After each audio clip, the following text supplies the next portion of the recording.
Loga, tout est organisé autour de la notion du site.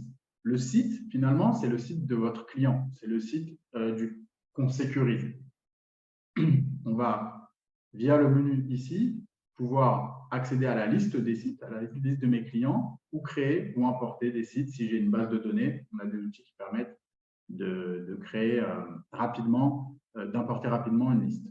Alors, la fiche site, elle est constituée de plusieurs onglets ici, qui me permettent vraiment d'organiser mes données, l'information. L'idée, c'est vraiment de digitaliser, de centraliser d'abord l'information, de la sécuriser et de la stocker à un seul endroit et que cette information soit pertinente, exacte et accessible pour accélérer et automatiser le travail sur le terrain. Mais globalement, on va avoir ici les informations générales d'un site, des informations de reconnaissance.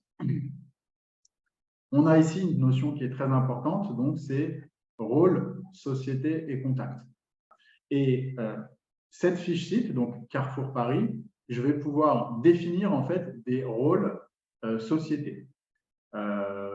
Ici, on voit que ma société, sur laquelle je suis connecté, Supersystem, est propriétaire et installateur. Donc propriétaire, ça veut dire qu'on est propriétaire de la donnée de la fiche, pas propriétaire du Carrefour, c'est-à-dire que je suis finalement l'administrateur de ce site, de cette fiche site. Si je suis installateur, en plus, j'ai un rôle installateur, ça veut dire que je vais pouvoir gérer des dossiers techniques, planifier des interventions techniques à mes techniciens, etc. Ici, j'ai partagé la fiche site à un télésurveilleur qui va avoir accès uniquement aux informations dont il a besoin et pas à toutes les informations. Et ici, j'ai partagé la fiche à une société de sécurité privée. Je peux également, à l'onglet intervenant, partager beaucoup plus de sociétés. Bon, cette gestion des droits est très intuitive. Je peux directement ici aller modifier les rôles et donner des rôles supplémentaires à une société. Et ensuite, ici, je vais mettre les contacts du site.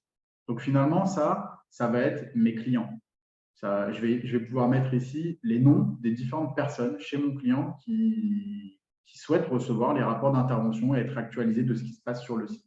Et au niveau des contacts, je peux activer ou pas la réception des rapports.